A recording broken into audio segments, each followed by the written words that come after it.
Good morning. And welcome to the second meeting of the Communication and Stakeholder Engagement Committee. Today is October the 15th, 2019. My name is Brenda Wolf, and I'm a board member representing District 5. Go around for introductions. Good morning. I'm Rebecca Spondrowski, Board of Education, District 2. Good morning. Sabrina Hernandez, the recorder for the Board of Education. Good morning, Aranza Labad, Executive Director in the Office of School Support and Improvement. Good morning, I'm Sylvia Romero, Parent Community Coordinator. Good morning, Abba by Gabriel Hewitt. I go by Abba, and I am a Parent Community Coordinator. Good morning, Everett Davis, Director of Student, Family, and School Services. Good morning, Steve Neff, Director of Pupil Personnel and Attendance Services. Good morning, Jackie Kellowan, Pupil Personnel Worker. Good morning, Meredith Williams, Communications Specialist. Good morning, Derek Turner, Chief Communications Officer. Good morning, Lori Christina Webb, Chief of Staff for the Board. Good morning, Carla Silvestre, School Board Member at Large. Well, thank you. Families and communities are important to our work.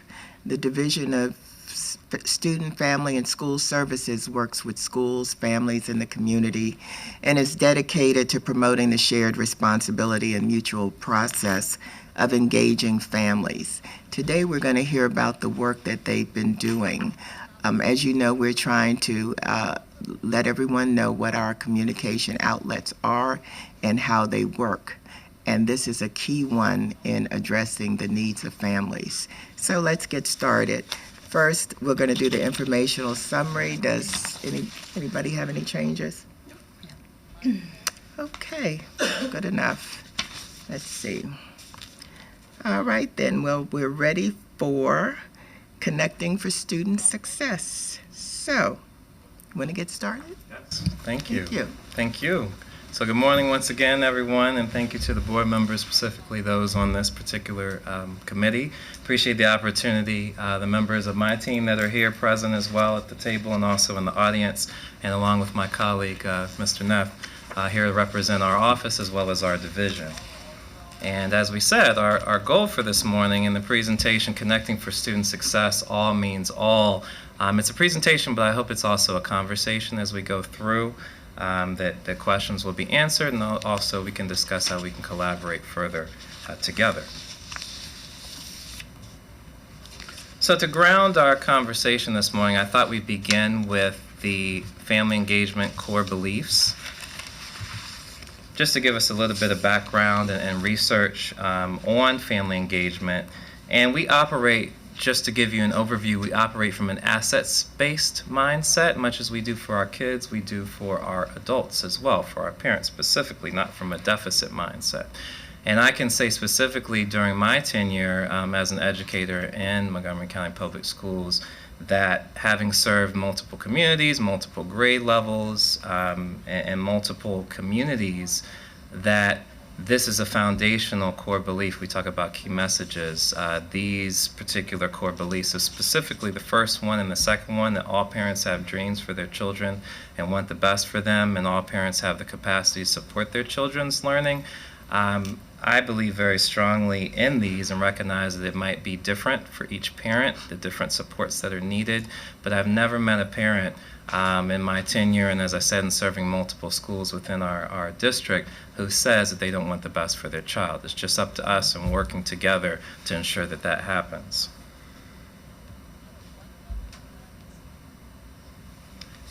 And I know that you are familiar with our MCPS strategic priorities, with the focus being in the center of improving teaching and learning and providing a strong academic program.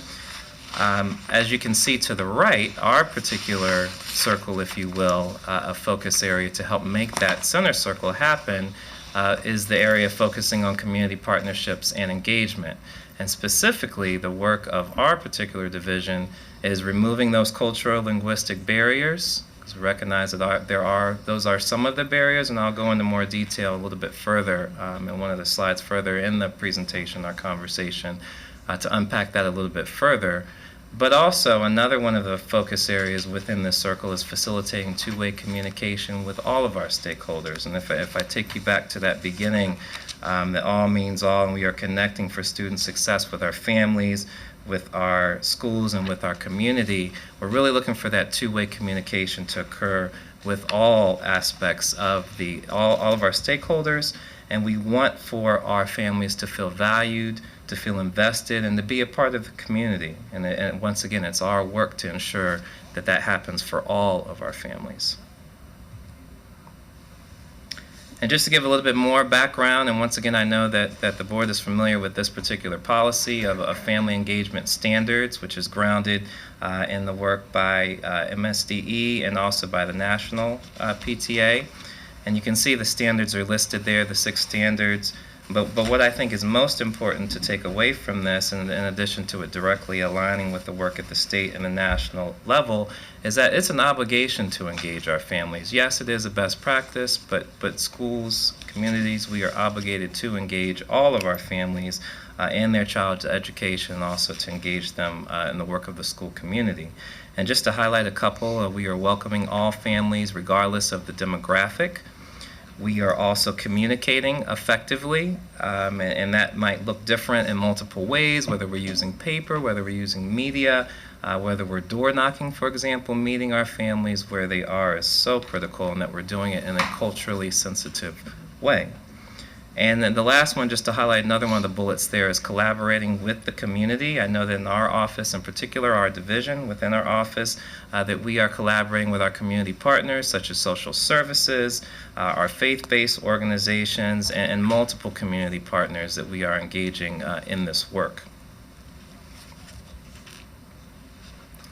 So what does the research say? We talked a little bit about the background, kind of the foundation, but the research and the benefits, and there are many benefits of family engagement. These are just a couple. It's a non-exhaustive list, but just a couple. The students are more likely to attend school regularly. I know that's been a focus and one of our strategic goals within our office. Students are also have shown improved behavior, which when we talk about engagement of our families, there's a strong correlation between our families being engaged and also our students being engaged in their learning and in their community. And the final bullet there, go on to post-secondary education and careers, is directly aligns with, of course, our core purpose as a system to prepare all students to thrive in their future. When we talk about college and career readiness, just one benefit or a contributor to making that happen. And finally, it improves school climate. And I know in my former role as a school principal, that's something that we were often monitoring, developing an action plan, looking at school climate from our students, from our staff, and also our parent. What can contribute to that? And this is just one of those contributors. So in addition to the research and the foundation, I wanted to also take a look at the definition. Do we have a working definition? What could be a potential working definitions? And I saw quite a few, but I really liked this one when I looked at the research, and it's also grounded in and adapted from, I should say, from the U.S. Department of Education, also the U.S. Department of Health and Human Services. And it reads as follows: the systematic inclusion of families in activities at school that promote student learning and physical, social, and emotional development. And so we use that really to take a look at, and I'll talk in just a moment about barriers. With this definition, how are we doing in relation to the barriers, kind of using this as a measuring point for us. Some of the barriers to parents being involved or engaged at school. Just to give you an idea, once again, this is not a non-exhaustive list, but when we look at what we can do to reach that definition or that ideal state, we often looked at, such as we do in improvement and school improvement planning, for example, what are the root causes? What is preventing that from happening? And these are just some of those ideas, some of those barriers, I should say, or deterrents. Language differences is one example, and we're very fortunate to have with our PCCs, our parent community coordinators, that they speak at least 2 languages. Some of them speak even more than that, so that we can eradicate and surmount that barrier. We also, is listed there, no internet or computer at home, and so going back to a previous slide where I mentioned that we have community partnerships, we're very fortunate to partner with an organization called the Phoenix Phoenix Computers, which has been helping to support and providing supports for us to help eradicate, again, that digital divide that we see. And then the final example there is a historic perception of a school, and I'll just share a personal anecdote. Prior to transitioning into this position as director, and my previous position as a principal, I had an experience with a parent who had some interactions with our school that were not very positive, unfortunately. And so I had the benefit of reaching out to a parent community coordinator, who was that homeschool liaison, who helped. She had a previous child in the system, and she was the guardian of the current child that I had this previous year. This was actually 2 years ago. And because of the perceptions that she had and the experience that she had, it was very difficult for her to navigate and to really be engaged in what we needed her to do and what her child was entitled to support her grandchild. So with the support of a parent community coordinator, we were able to navigate that, we were able to get her the resources, and we were able to get her engaged in the process of educating and supporting her grandchild in our school. Can I just interrupt you there? Yes. One of the things that I get a lot from parents, particularly minority parents, is the feeling unwelcome at school, which is what you were just talking about. Yes, ma'am. How does that sort of relate to the sharing of power that was on your previous slide? Maybe you can weave that into your discussion so I can figure out how that fits. Yeah, and can I just add on to that? Sure. Also, like, do we offer any kind of training for front office people? I mean, I think it's great that you were able to use a PPW to, PCC, sorry. That's all right. To fix that one particular situation, but I do, I frequently hear stories of people who go in and they don't feel like the front office is very welcoming, or even if they do speak their languages. So I was just curious if we do any kind of training for that as well. Sure. So just to clarify in asking the question, looking at whether there's any training for our main office staff or for any of our staff as far as working with our parents. Yes, we do work. I know that and you'll hear a little bit more, I don't want to steal the thunder of our PCCs. They're going to talk a little bit more of the day in the life of, to really walk you through, and hopefully that they will address that, and if not, then we can definitely come back to it. I also wanted to speak to that, if that's okay. Sure. So, my name is Coming up to the table. Hello, everybody. My name is Danielle Wilson-Sadler. Okay. I'm Danielle Wilson-Sadler, and I'm the instructional specialist in our division. And so one of the things that we do is, in terms of that piece, is we offer welcome walkthroughs. And so schools will call on us, and we will go in and just go through a checklist. We'll invite parents, we'll invite staff members to come in and sit with us to kind of go through and evaluate what's going on in terms of the school community, in terms of the communication, in terms of the just welcoming atmosphere in the office, and then with respect to signage and so forth. And so that is one of the ways that our office, in saying that, what happens is the principals invite us in, we convene a meeting, but then the principal leaves, and then we have different stakeholders there to kind of speak to the environment of the school. But can you address the sharing power? That's what I want to hear. How is that made known, basically? Because I'm sure that if you don't feel welcome in the building, you don't feel that you have any power. And there's already, particularly with minority parents, an imbalance of power in their mind, because a lot of them don't have the level of education of the people that they're talking to. So I want to hear how you manage that. And if you tell me that's later on in the discussion, yes, I'm willing to wait. Please, and I'd like to come back to it if we don't. Okay. Some of the ideas which I think will help to answer your question, some of the ideas for how we do better engage our families. Just again, non-exhaustive list, but just to walk you through a couple of those. Holding meetings in community centers or apartment complexes, so really meeting them where they are. And I'm thankful to you all for our previous meeting when we came together and you gave a suggestion from Mr. Banda, if I'm pronouncing his last name correctly, and getting supports from him, and also the East County Community Center was able to connect with him, as well as Ms. Wilson-Sadler, to look at opportunities to, again, meet our parents where they are. Also, just to walk you through planning for how our parents are welcomed to the meetings, which I think speaks to, again, that balance of power, looking at whether the meeting is an interactive opportunity or whether it's just being done to them, whether they have an opportunity to participate, going back to that two-way communication, where the meeting is held, at what time it's held, and what language it's held.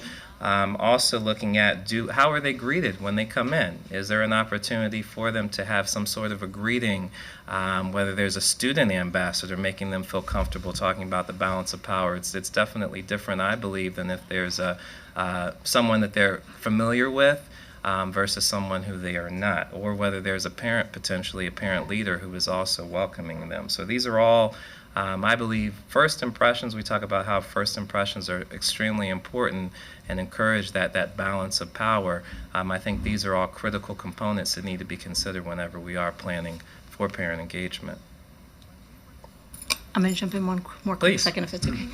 I just wanted to comment on what you mentioned about the students, a student ambassador.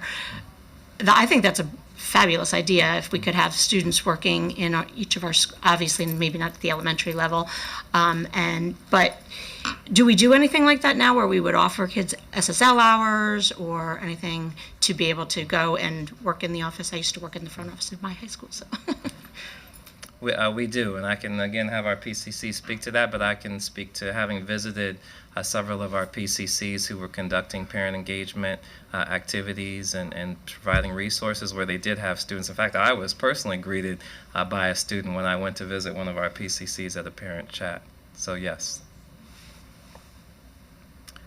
So now it's quiz time, just to see for our audience members here and our panel, what is the number one factor for creating and maintaining? Because not only do we want to create them, we want to maintain successful family-school partnerships. First impressions. Her first impressions, communications, language, and I believe they're all related to relationships, and the research shows over and over again. I think those are all components and definitely support that. But thinking about how is it that you were made to feel that balance of power, again, the question that you asked, Ms. Wolf, treating people how you want to be treated, the golden rule, essentially. So speaking of a parent's perspective and relationships, I want to share with you an example of a very strong relationship that one of our PCCs has developed with one of our parents. And I do want to frame this a little bit before we share it. This is very powerful and emotional video that again will give you a parent's perspective of the strong relationship between a PCC and also a parent. And it provides, although Ms. Tatum will provide her perspective, I do strongly believe that this perspective is represented by many of the parents that our PCCs serve. So if we could roll the video. Hello, my name is Lauren Tatum. I am the parent here at Waters Landing of a kindergartner, Xavier Noel. I reached out over the summer to Ms. Moore, the parent coordinator here at Waters Landing, to ask if I could volunteer. I have stage 4 colon cancer. My diagnosis affected my son, and I wanted to give my son the support that I thought he would need for this upcoming school year. He is on the autism spectrum.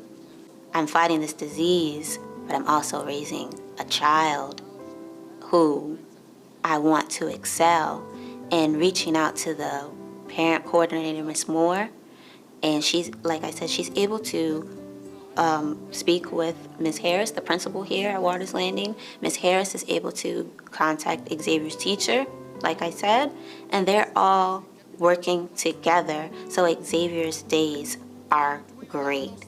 It's just so heartwarming. I'm getting choked up, and I'm so passionate because all I want is my son to excel. And being a parent of a child of special needs, it's a lot. It's a lot. And I can't thank Waters Landing enough and the parent coordinator enough, because everything that I've gone through, I just wanted my son to excel, and he has.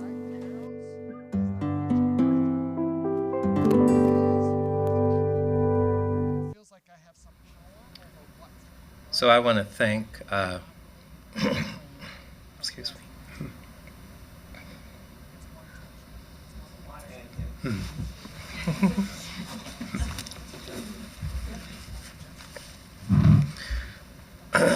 I want to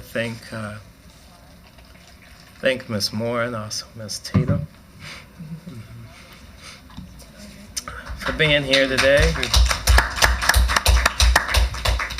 And for just, again, one example of the strong relationship, again, that they have formed on behalf of one of our children. So thank you again for your support. Can I ask a quick question? How Please. did she know to reach out to that, or that there was a parent coordinator? Actually, I would prefer, I think her story has already spoken for itself. I want to be sensitive to that, but they sure. So and again, I'll ask you ladies to share when you have an opportunity to present. But we do share. I know that the communication, when we share, that frequently when they list who are the kind of points of contacts within a school, that information is listed for each of our schools. I know that our PCCs do a great job of reaching out, again, in multiple ways to our families. And the principals also, the school communities also make referrals as well. So there's multiple ways that they find out who's available as a resource. So you have heard now from my perspective. You've also heard from a parent's perspective. Now I want to give you an opportunity to hear from our team in the Division of Student, Family, and School Services. So I'm going to turn it over now to Ms. Romero first to give you her perspective. Hello again. And so before I start kind of sharing about a day in the life of a parent community coordinator, I just wanted to preface it by saying that each community is so different.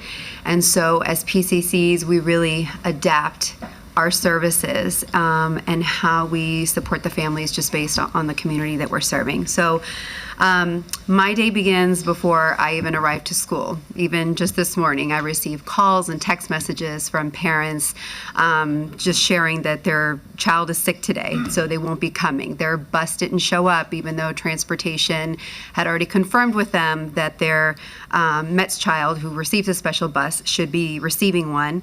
Their child is refusing to come to school again today, or their family was in crisis the night before. Then when I arrived to school, I could already have parents waiting for me, asking, wondering why their children, how could they possibly not have brought homework home the night before? A child is bullying their child. The parent hasn't been able to find the job, and so they don't have money to go to the laundromat to wash their children's clothes. They received a bill from the emergency room where they took their child that had a high fever, and they can't pay for it. Their child has been rebellious at home, not wanting to leave the room, not eating, but escaping in the middle of the night, leaving the house, and the parent doesn't know what else to do.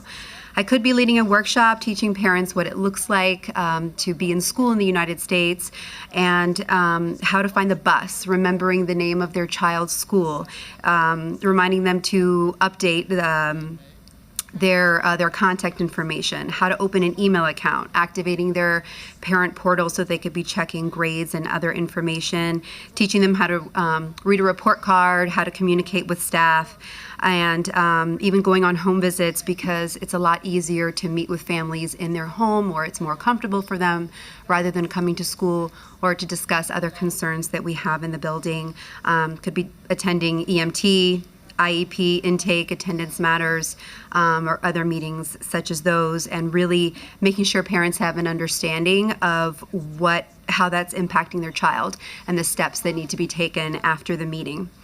I'm welcoming new families to my schools, whether they're new to the United States, to Maryland, to Montgomery County, or they're just coming from a nearby school, and orienting them on the most important people to know in the school building, how to reach them, making sure they're applying for free and reduced meals, for Care for Kids if they're eligible, talking to them about the school calendar and when we have half days, when we have school closings, holidays, basic information such as those, and then inviting them to come back to school and spend more time so that they can get to know the community and other parents as well.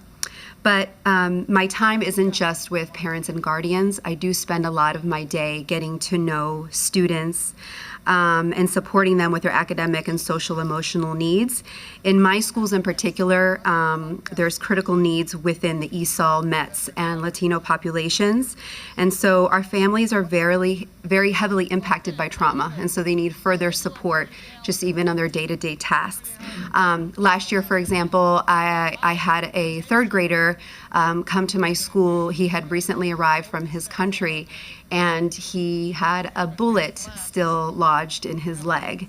And being the very resilient, upbeat child that he was, you wouldn't have known that he had gone through anything. Several of his family members were shot and killed in front of him, and he was also shot.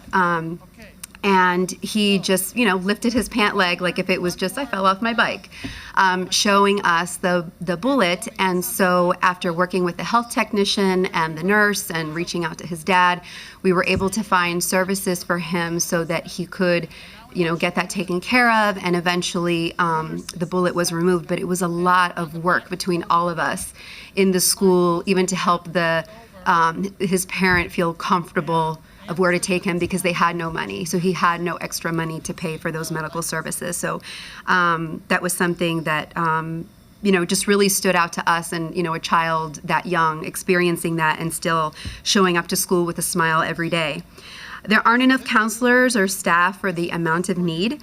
I often meet with students so that they also know that I'm another trusted staff member, and then I'll be working with them closely as well as their family.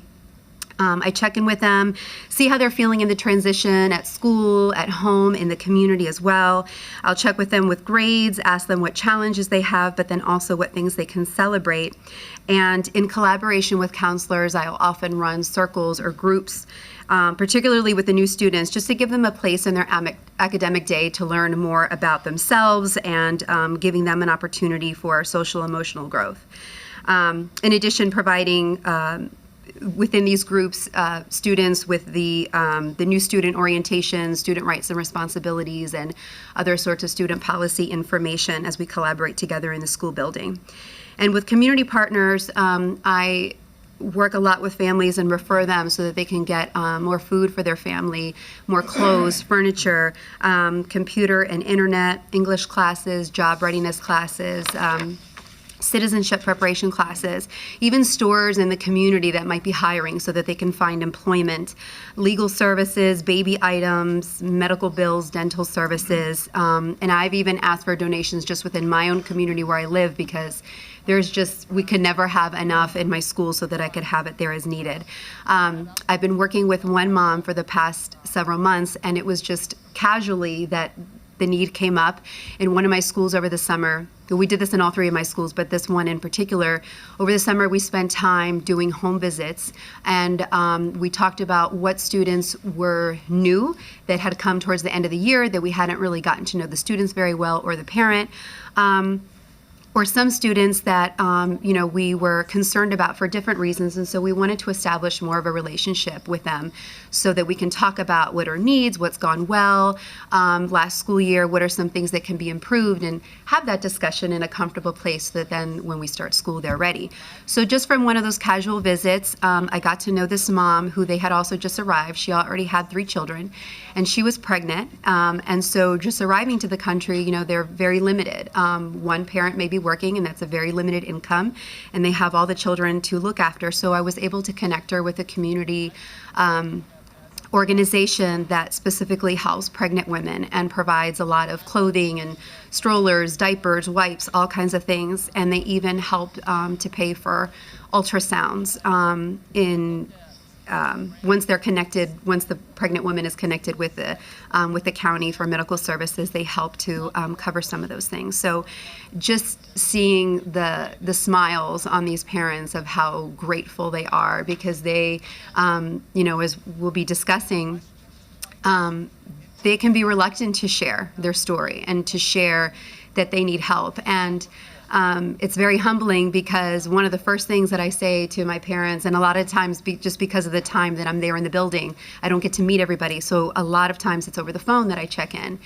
And after, I ask them how everything is and how their kids are enjoying school, or if they have any questions, I always let them know that, it's okay, that we have a lot of services for them. We have a lot of resources. So if they do need, a couple of different things, and I list some things out that, to please let us know. And a lot of times it's a nervous little laugh, or, they kind of get a little bit choked up and are very thankful. And they're just like, I don't even know where to start. Just you tell me what you can help me with. And so it's getting them comfortable that this is one of the reasons why we're here, because we need to meet the families where they are. And so before we are there to talk about their grades and their education, the kids are coming into school absorbing all the challenges that are going on at home and the discussions, and worried about what's going on in their home country or what they're watching on TV, the discussions within the adults. And so for them, when they come, they may be physically present, but emotionally they're not prepared to be in school, or they're embarrassed that, their pants are too short, or they've worn the same sweatshirt for a couple of days in a row. And so as we discussed, it's a best practice to meet with the families one-on-one, and that's just something that I'm very proud to continue to push in my schools. And I say push not because they don't want to, because that is we're just like, as much as we can support each other, that's wonderful, because there is so much need. But push in the sense of let's not forget. And so of checking in with them, because we want to make sure that we're lending them a hand and meeting them where they are. And the other piece, kind of as what Ms. Wolf was talking about, of what happens and that welcoming, that sense of welcoming. So if it's not my Tuesday, or if it's not my Thursday to be at that school, that's not just my responsibility to provide that welcoming environment. My office isn't in the front desk. I'm not one of the secretaries. I'm somewhere else in the building. And so it's really the responsibility of the schoolhouse.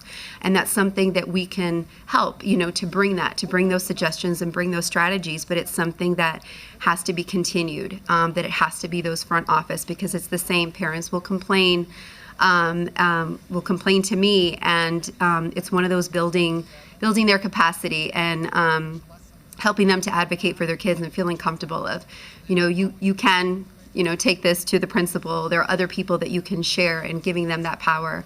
And so that's slowly with, the workshops that we provide with parents on all different sorts of topics. And I just wanted to share, too, that, families in this county are just trying to survive and putting food on the table, making sure that their kids have clean clothes, they have a safe place to sleep at night, fear of where they're going to be tomorrow, and again, like I shared, of how much their children are absorbing. So we just have to really build that trust and build the relationships, because that's what makes parents want to come back once we establish the relationships. And so we want to meet them where they are.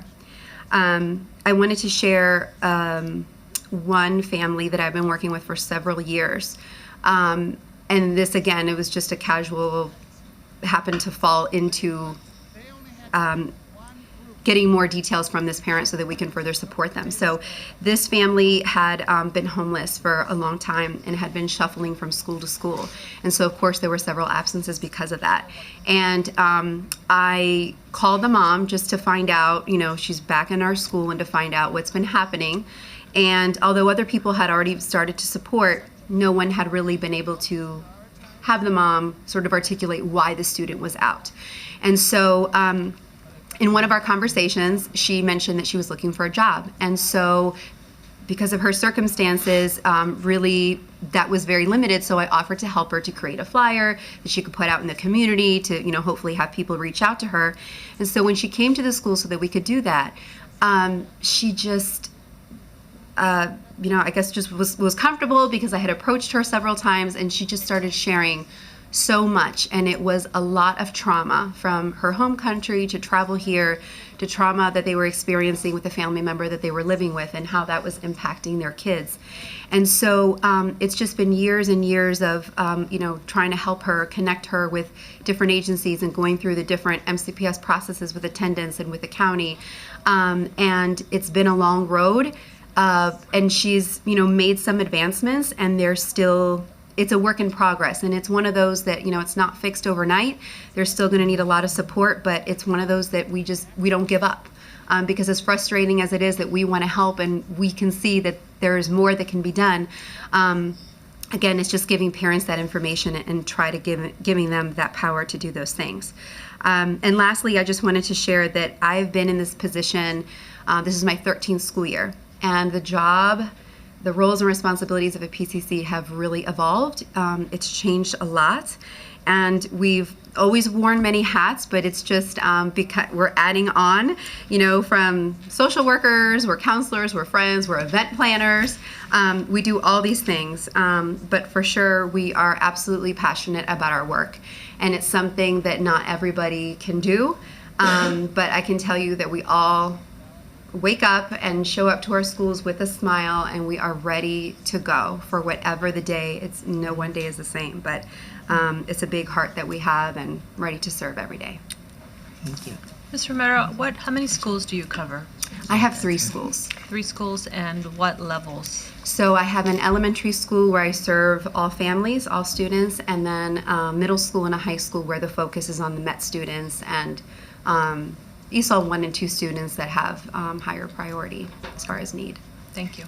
That was partly my question. I wanted to know, and I don't know if you can put a number on it, but is there something akin to a caseload? I mean, you say that you're following one family, Right. and you've been following them for years. Mm-hmm. And so I'm wondering, how many people can you work with like that at that level? Right, and so that was the piece that I was saying, is just really prioritizing our time when we're there and really collaborating with who's in the building. So I'm lucky to have a Linkages to Learning and a wellness center in my schools, so that we really are able to, if I can't do one, you help that family, or if we're trying to do an event or a workshop to support them, we do it together because there are so many. And with the school counselors as well. I can say more with my secondary schools because I have more of a priority for the METs and certain ESOL 1 and 2 students. It's really just making that connection at first, and then as we talk as a school staff on whether it's academic, it's social emotional, as I'm talking to parents and they bring things up, just continuously making connections with them, whether it's personal, we're inviting them to meetings, sometimes at meetings or other school functions, we meet them and, we hear about other needs. So it's really the collaboration within others in the schools to be able to Okay, so I've heard you say you're the social worker, the psychologist, the best friend, the counselor. So can you tell me what kind of professional development would help you in your job?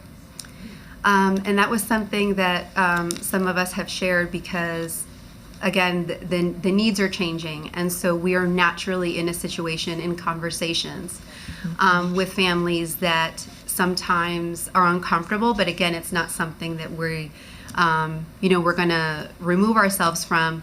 So we do, we have certain community, such as the event that just happened, the SCUP conference, which is the community conference. And so we get a lot of those sorts of topics. But I feel as, we're not clinicians and we're not counselors, but as much as we can bring as far as strategies or what we can do until we can get them to the professional help, because that's something that we experience a lot, is by the time we can get them connected to counseling or to the wellness center or to wherever, there are still needs that need to be addressed. And so a lot of times we there isn't as we'd like to share more, just even with the parents, of self-help things or things that we can do in conversation with them, but so what would help you? I'm sorry. What would help you? And if you don't have an answer right now, that's okay. Yes, but That's I think again it's harder when we're not in that career track of already having certifications or licenses. So whether they were trainings or opportunities where we would have maybe strategies that we could use, and that the kinds of help that we could provide as non-clinicians or non-counselors until we get families to the appropriate help.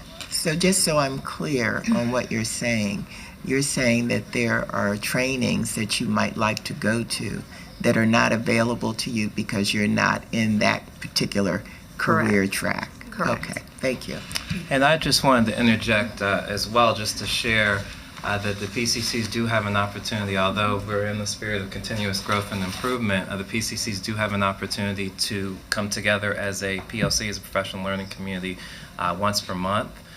In addition to working very closely with my colleague, Mr. Neff, we do meet, it's about quarterly, where we meet in tandem with the PPWs and also with the PCCs, in addition to any additional professional learning that they receive. But again, in the spirit of continuous growth and improvement, I recognize with the changing needs of the communities that they serve, that we would welcome additional professional development opportunities. And we do take their feedback in planning, along with Ms. Wilson-Sadler, in planning their professional learning community meetings. So then, could you put together some sort of list of the kinds of topics you would like to hear about?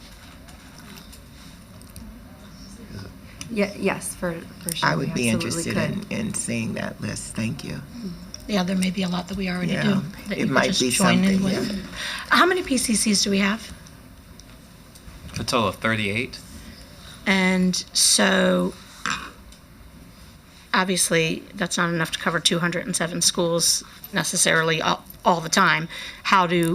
So this is a breakdown of how PCCs are assigned, and generally they're each assigned 3 schools? They're assigned anywhere, so there are 38 total PCCs, and they're assigned anywhere from 2 to 4 schools. But just to give an idea, there are 7 of them that are system-wide PCCs, and Ms. Gebrahiwa will speak in just a moment to what the system-wide is, a little bit more about what they provide and what that looks like. But with those that you see there listed in the 57 elementary schools and 22 secondary schools, with the primary focus, again, as Ms. Romero said, with our METS and ESOL populations. Those are the ones who are in the schools on a regular basis, whether it be 2 days, depending on how many schools they serve.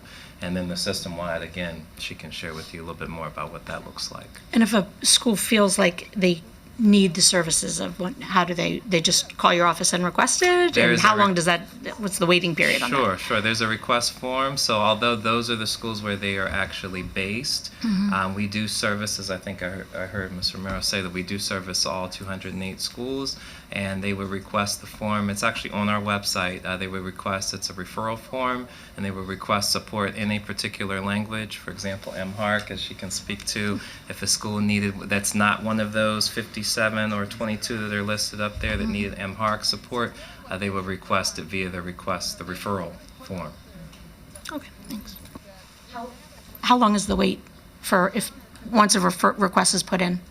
How long does the school have to wait generally to have somebody come out? I would say it's, depending on what the queue is, but I would say, you can speak further, that it's a pretty quick turnaround within, and I'll answer it this way also, it depends on, sometimes schools will specify a particular event, so if they need an IEP meeting, or if they need an EMT, for example, so that also factors into it as well, but it's a fairly quick turnaround. So I want you to also hear from...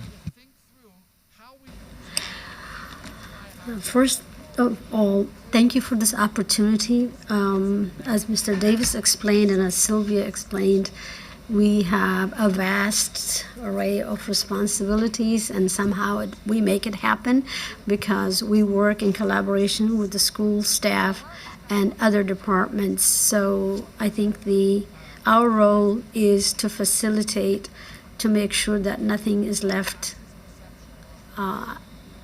and when it has to be addressed by somebody. So as Sylvia explained, we may not there's no way we can be certified in every category that we come in contact with, but how we work helps us address the needs of schools by language, by location, and by need.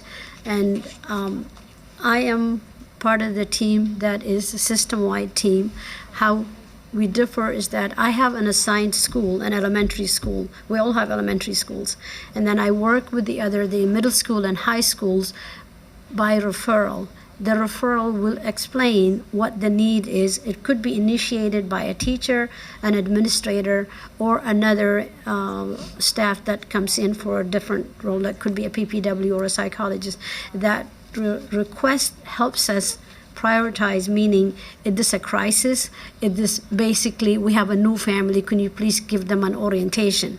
So if I have 5 schools that have requests, I have to look at, and then it might mean something that I need to meet with the parent directly, or it could be something that I have to coordinate meetings with the rest of the team that needs to be at the meeting. So the nature of the request drives the prioritizing, because we couldn't possibly be meeting every need immediately. Everybody's need is immediate.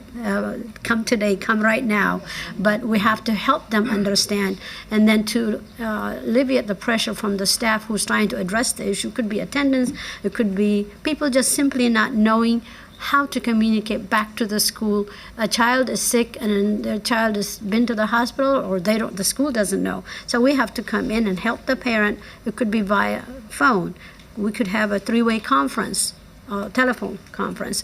So then everybody is feeling like, okay, we can wait until the face-to-face meeting because they now know what's going on. Because if the child didn't come for a week, are they hospitalized? Are they just home? So our knowledge of the policy, attendance policy, school system, and knowing what the parent does not know, and helping the teachers and the school administrators know the reason they did not come is because the child is still ill, but they don't know that they were supposed to update you. So now that they've updated you, the child is okay, and the child, when they come with them, we have to come back to the parent and say, make sure you bring a doctor's note, because after this many days, this is the policy. So for us, every connection is a teaching moment for somebody. It could be, as our name explains it, we're not only working for the families, we're also working for the school, meaning if the school staff understand why the parent is doing what they're doing or not doing, then they're one step closer to using that information the next time, and also using that information to support the student effectively. So, insofar as language-based work, we do not only individual work with the parents as the need comes up, as my colleague Sylvia described. It's a daily, we don't know what we're going into. It starts with a hello, and then it could be a book bag that they needed, or it could be a vaccination that they needed to bring, or a letter that they had but they didn't know they were supposed to bring it to the school. So it could be anything, but then that leads to something else. Why is a child not eating? Because they did not know to update the last year's farm information. I didn't make any more money, so why do I need to update? So all these little links that we provide, it couldn't be listed because we don't even know which way it's going to come or what's going to lead to. But above and beyond that, we also have cases that are very critical around area of special needs for children who need the support. The whole concept of coming to a school and a parent being asked to come to a meeting to talk about their child's learning disability. The word disability scares parents. Now we have to explain what does it mean. So you sit in a meeting, 7, 8 people, it's intimidating. So when we're there, we're trying to help the parent understand all these people are here to help. It's very scary. And sometimes they cancel the meeting at the last minute because they're scared to come. They think, if I come over there, you're going to make me sign something, and I don't know what that's going to do. And they have certain questions that they have, that because we have the cultural component, we watch the body language.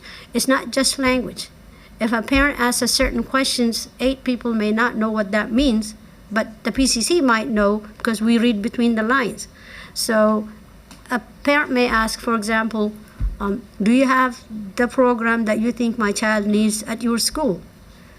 That could mean many things, including, are you going to send my child to something like orphanage-like place, or are you going to keep my child away from the sibling?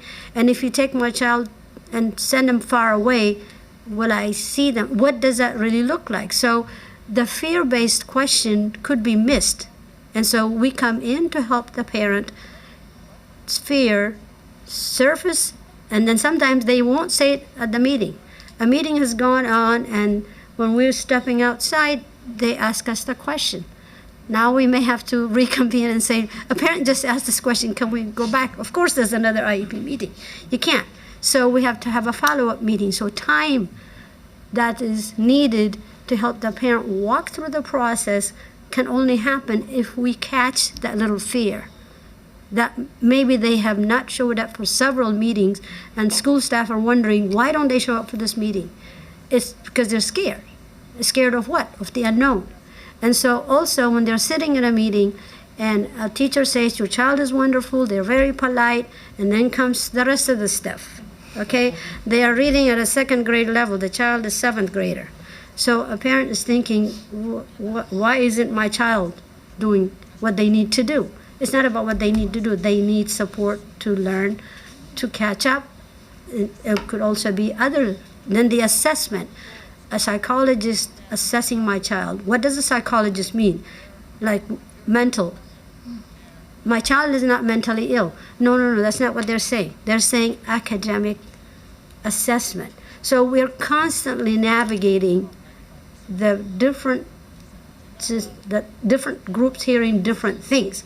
A school staff is thinking they're not showing up because they're really not taking this seriously. As the parent is thinking, they're railroading my child to a mental illness something. So we're, like I said, we're on both sides of the aisle trying to make sure that everybody with the same objective and the same goal, which is to help the student succeed. And so once they trust us, the relationship building takes time. Once they trust us, they tell us their fear, then we help the school staff understand their fear, and of course the school staff now understands the reason, and they can move accordingly and help the parent understand. And we still have to explain the word disability is still needed, because they may come to the table, they agree with everything, but they're not signing anything that says disabled. Now we have to explain this is based on this. If you don't show need or disability, you can't get the service. So these cases take a long time, but then because they're critical, we have to give it the time that it needs, or the child will not get the services. And then we have to talk placement, and there's terminologies. You're talking articulation, and the parent doesn't know what articulation is. Why does my child have to go to this school and not that school? So our work really involves all things necessary to help the student and the family receive what is promised, which is equitable access to education at MCPS. And also, group-wise, what do? We have workshops, language-based workshops, and Amharic and Chinese, French, Korean, and Portuguese, and Spanish, and Vietnamese as listed. And in the group workshops, we try to conduct the workshops in the languages that are listed, and the topics are going to be topics that are relevant to the parents. Like one of the big workshops that we do is around parent conference, because parents say, I took a day off in 15 minutes, that's it, that's all I get. Yep. So, I say that all the time. And for many parents, that day is an unpaid day. Then we have to come back and explain to staff, most of our parents don't have leaves like we do. They have to take that whole day off to come to a 15-minute meeting. And so then we do the connector, meaning, okay, they're going to give you like a short version, but we promise we'll have another meeting for further discussion. Okay. Otherwise, they're saying, I'll wait, meaning like I'll wait till all these other parents leave so I can have a second conversation. No, today is 15, 20 minutes. We're going to go we'll meet another time. So what does that show? Their way that they engage is different, and the way we expect them to engage is different. So we have to constantly coach both sides, okay? And around other requirements, graduation requirement, the 22 credits that we say, Maryland State requires. What does that mean? You give me a list, and in other countries, everybody takes the same 7 subjects, and you pass, you fail, that's it. And so we have a completely different system. So they come in at 10th grader, 11th grader, and we're telling them you're going to start at 9th grade. The kid says, I'm not going to school. Now we have to help the parent understand, no, that's just the starting point. This is like college. As soon as you get the credits, you'll move up. Because it could mean really severely discouraging a student when they hear that you're going to be a 9th grader based on the credit that you have now. And sometimes the school refusal part of it is part of this. My friends are 11th grade, I'm not going to 9th grade. No, we have to talk to the student, to the parent, and to the school staff and say, this is how it works. So if we don't break it down and based on our knowledge of where they came from, it's not enough just to know what MCPS has. We have to know where they came from. If we did not know their system, we have to ask them, what was the school system? How did they grade you? What did they do? We're not doing their grades, but we're understanding the system so we can tell both sides how to come to the middle. And there are times when we also have to deal with severe crisis situations, and also many triumphant stories. Students who did not want to come. I had a dad call me, my kid is sitting in the parking lot, he does not want to come out of the car. So I'm on the phone talking to the kid, promising him when the credit evaluation comes from the international office, from the, then you will be given the real placement. This is because high school begins in 9th grade. You're entering 9th grade. They're not saying you're 9th grade. So that conversation has to be supported by making sure that transcript is given to the high school when they do, and then the student comes in the door, and then we connect them with the high school counselor and the registrar to believe us. Okay, so these are the kinds of things that we must be able to be flexible and also persistent on our side, because everybody has so much to do in each building that if we are not intervening, the kid may not leave the room and not go to school. And then there are other situations where with socio-emotional situations, we may not be the counselor, we may not be the therapist, but we make sure that we follow up until they're connected, and sometimes there's a waiting period. But the cultural component about the therapy, the word counseling, if the parent doesn't buy into it, we're not going anywhere. So no matter how hard the school staff works, if we don't help the parent come aboard, nothing is happening and the child is going to hurt. We also have to deal with severe cases. I worked with a student for 2.5 years. And last year, September 10, she committed suicide. She was a senior. So suicide is its own field. That's not what we do, but at the same time, we have to deal with losses. And now we have to deal with the family who's left with this pain. And also we try to understand, of course, as a human being, you always say, what could I have done? What could I have done? Nothing, but it's hard to let yourself off the hook, because you keep thinking, maybe what was going on? Was it the stress of graduation requirement? What was it? It's not, I don't have the answer. But on the other hand, we also have a whole lot of great stories, which is we have students who hound us about SSL hours. Some we have to harass to say, go, you have to get this, you can't graduate. But then there are others. So I have another beautiful story of a student. Every time I see him, he was a Blair High School student, Miss Abba, is there any SSL hour next week? Next, whatever. He takes 2 buses to come to every back to school fair that used to be at the parking lot here. And today, he owns 2 stores, one a storefront store downtown Silver Spring, electronic repair service. So we get invited to graduations. We can't go to all of them, but we say, thank you. Our parents are not parents who write letters, notes to say thank you, but they leave us messages on our cell phones saying, God bless you, thank you, you saved me from this, you did that.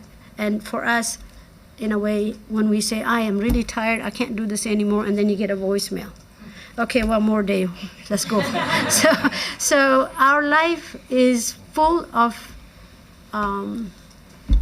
challenges, but the gratitude that we get from parents that is not written anywhere also is the fuel that keeps us going. We rely on each other for language and cultural support, because I know for a fact if there's a Spanish-speaking parent, no matter how much language line and how much interpretation with an interpreter, it will never be the same as someone who understands that culture. So first line of connection is I will call my colleagues. We have the referral system that schools must use, but if I get the referral, but it's in a culture or language that's not what I know fully, I will reach out to my colleagues, and we do have representation, but also experience-wise, many of us have had experience in similar, it could be nonprofit, social service, whatever. We have worked in institutions. We know how to work with people who, let's say, provide resources. The rule might say you have to submit this form and you have to wait a month until you get a truck, for instance, for Wider Circle. But we have relationships with them too. So if I have them on my cell phone, I can say, hey, I have a family, 5 people sleeping on one blanket. They might say, okay, you can wait for the furniture, but come and get some blankets and some pots and pans. So what does it mean? Relationship drives everything we do for the student, for the parent, and everybody that is set up to support. So we live in a county where there are organizations who do all kinds of things to support families. So our task is, I don't want to hold anything and delay. So the minute I know a teacher tells me there's a kid that does not look like they're taking a shower or something or another, because that's what they see. But I know why, but I don't guess. I ask the parent. And if a parent says, I live in a building, I'm renting a basement, I don't have access to a laundromat, I have to carry this to a laundromat, and then I may have to say, okay, I do this for other parents. We have to keep their dignity in mind. I don't want to assume, okay, you don't have, so let's go get you something. I have to ask for their permission and say, we do this for parents. Is it okay with you if I give you a referral? For the digital divide, we work with organization that gives us access to low-cost insurance. For the internet part, we work with Comcast. So what does it mean? We have students in high school who do not have a way to type a paper. How are they supposed to be submitting a paper?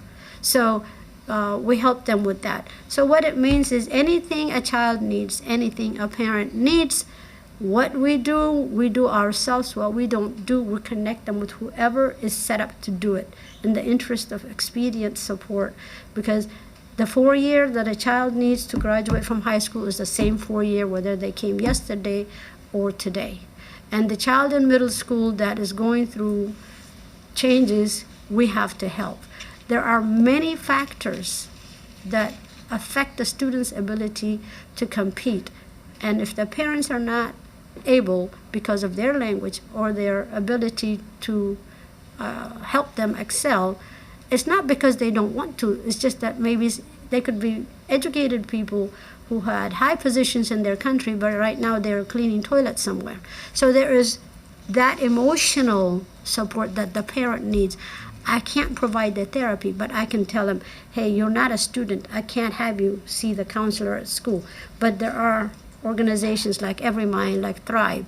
You can self-refer. You can go get help on how to get yourself back up so you can feel good about yourself, or job training, job hiring, like she said. So our work is there because of support from you and everybody that is in the Montgomery County Council and the whole place. So we do what we do happily, and people wonder, well, how could we be smiling doing all this stuff? I go, if we don't smile, then it may not be funny. So, so thank you for all that you do to support us, and we will continue to go with our mission to support the students. Wow, well, that was very powerful. Thank you. And you made you said something that was very key to me, and that is we need to leave our parents with dignity. Mm-hmm. That is the key to them feeling welcome in the building. And I'm adding negotiator to that list of tasks that you have. So you want to carry on? Please, thank you. And Can thank I you. interrupt for one quick second? This isn't just in you were talking a little bit about the IEP process and all, and how daunting that is. And this is something that came up a couple of years ago at Special Populations, where I had asked about putting together a little video in different languages that we could send to parents ahead of time so that they could watch it, preferably done by someone like yourself who understands the culture, not just the language, and could really explain to them so that they don't have to, because those IEP meetings can take a really long time to schedule. And if you have one question and you have to wait for a follow-up, that can be next year, frankly, or the end of the school year. So I was just curious if we've done anything with that, or if that's something that we would consider, once again, consider trying to do something that it would be a link. And I know not everybody has access to internet, but if they don't, and the PCC, for example, knows that they have cell phones, maybe you could text it to them or whatever the situation might be. But I just think it would really be very helpful from a special education communication perspective. I really like that idea. I really do.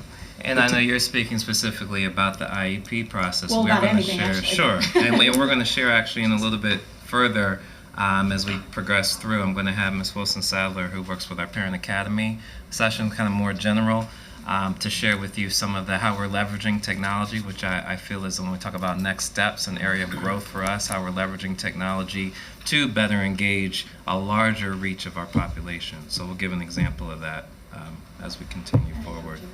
And we'll explore that. I know we have a generic video in English about understanding the IEP process, but I'll check to see if we have the specific language, because it's not just a difference in language. It needs to be a culturally competent video, and I think that's the most important part of this. That would be great. So moving forward, I did want you to hear from another member of our team. First of all, be neglectful if I did not thank, first of all, Ms. Garcia and Ms. Romero for their support and for giving you a perspective, a day in the life of a PCC. And I think that's just even a snippet of a day in the life. But I did want you to hear also another responsibility, a resource, I should say, for our division is the Parent Academy. And so I have with us today, we're very fortunate to have Ms. Wilson Sadler, who is our instructional specialist, but also the project coordinator for our Parent Academy. So I'm going to give her an opportunity to give you an overview of our Parent Academy. Okay, so first of all, I just want to say thank you for the opportunity to be here. In terms of what we do with the Parent Academy. So essentially, I'm sure you've had some encounters with it or have engaged with it, and nonetheless, we are here to serve and support our families in terms of providing them workshops. And the way we do that is we partner with internal staff and also community partners such as NIH, such as Every Mind, to serve and support our families with and to provide them with information. The workshops primarily take place at middle schools and high schools just because they accommodate our families nicely, but nonetheless, we also go out to our families. We've provided workshops at apartment complexes. We've provided them at recreational centers. And then too, we've also done a Parent Academy at a credit union before, just because we had a partner and they were speaking about college, preparing for, financing college. And so we felt like that would be a good place to host it. So in terms of the piece of being culturally responsible, how do we do that? Well, basically, one way we do that is we offer our flyers in all 6 languages. Then, 2, we provide interpretation services prior to our workshop, so parents can register for interpretation services. And then, 2, in terms of workshops, Abba spoke to our parent-teacher conference workshop. So what we're going to do is, and what we've done for many years, is we've offered the workshops in all language. So actually, on November 6th, we're going to present the Effective Parent-Teacher Conference workshop at Robert Frost, but we'll have 6 different PCCs to offer the workshops in their languages, in different languages. In terms of our numbers, because we often get the question, so how many parents really do come out to the workshops? So last year, our average was about 15 to 17 parents, but nonetheless, we have some workshops, depending on parent topic, depending on the parent's interest in topics. We basically, some parents will come out, 2 will come, 65 will come. But the bottom line is, our mantra is, if you serve one, you served all. Also, we're excited about we're going to move forward with respect to online workshops, and here's what we're doing. We're working with communications to first and foremost film and archive some of our most popular workshops. And then 2, what we're going to do is we're going to offer short segments called Parent Academy to Go, where we offer tips and resources to families. With respect to the advertisement and how we get the word out, thankfully we have our communications department, which supports us with quick notes. We have the websites. We partner with the PTAs with respect to listservs, and then to, of course, our flyers. So that's just an overview of the Parent Academy. I have a question. Last year, and you've heard me say this before, the parent academies were mostly done here in Rockville. They were not spread evenly around the county to be accessible to everybody. So I heard you say that you went to a credit union and somewhere else and somewhere else. Uh-huh. Can I get a list of where you went last year? Sure, definitely. And can I also get a list of where you're going this year? Absolutely. Okay, thank you. And that information, just to share, is posted on our website under the Division of Student, Family, and School Services, what Ms. Wilson-Sadler mentioned. Our fall schedule for right now, we do 3 seasons, fall, winter, and spring, and so right now the fall is posted in those 6 languages that she mentioned. But I remember raising this last year that the parent academies were mostly held here in Rockville. And so answer to that. So in terms of that piece, what we do is we try to offer them up county, mid county, and down county. The way that we decide on the workshops are by school request. Then to the PCCs will make recommendations based on their interactions with families. And finally, then we look at their the evaluations and the feedback. So in terms of that piece, constantly trying to make sure in terms of just looking and strategically placing them. So thank you. I would just simply say again, which is something I always say, up county, mid county, and down county is not East County. Right. Because when they think of down county, they think of Blair, and that's a long ways from where I live. Okay. So I'm just looking for a list that shows me that you're hitting every area of the county, and preferably an area that's accessible to transportation. Right, which is what I was going to bring up. I was curious how Frost would be picked, because it seems like a very difficult school to get to, especially if you're relying on public transportation. So it's hard for me to understand how that came. And I'm not criticizing. I'm just saying, did something specific happen that drew the workshop to go to a school like Frost, or? Well, by parent request, by principal request, first and foremost. But then too, what we do is, if we have a good relationship with the school, certainly, in terms of, so we've got a number of schools that we deal with on a regular basis, just because we feel welcome, they welcome our parents, and so on and so forth. But nonetheless, we're always looking to meet the needs of the full county, so definitely we will look to do It'll that. be interesting to see what kind of attendance you get, but I am very glad that you're recording it so that these things can be utilized later. And I also want to say that I know that what they would call School District 5 is a hard district to manage because the majority of our schools are not on a transportation line. So I would want to offer and suggest that you consider using something along the New Hampshire Avenue corridor or the 29 corridor. Even if you put it over in Olney, the people on those corridors are not going to come. A lot of times they don't have a way to get over there because there's no transportation that's easy to get over to Olney. But also, there's the idea of whether they feel welcome in Olney. Yes, and we're currently in contact with Mr. Banday from East County to go ahead and coordinate. Yes. Yes. All right, yes. I know, he told me that you all.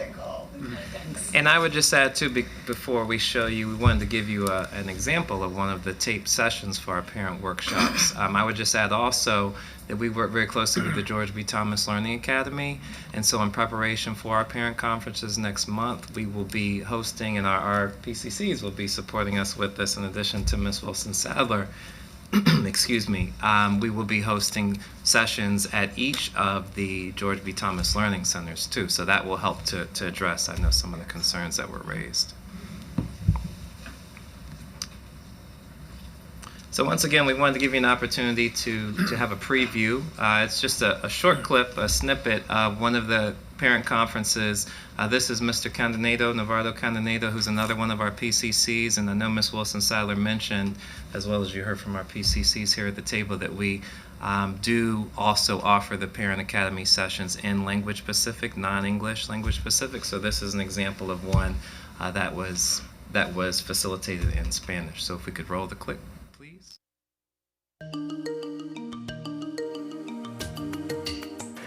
Bueno, las conferencias son un preámbulo, ¿verdad? De lo que ustedes pueden hacer. Eso no significa que ese es el único momento en el cual ustedes como padres tienen el derecho de hablar con los maestros de sus hijos. Las escuelas tienen las puertas abiertas todo el tiempo para ustedes.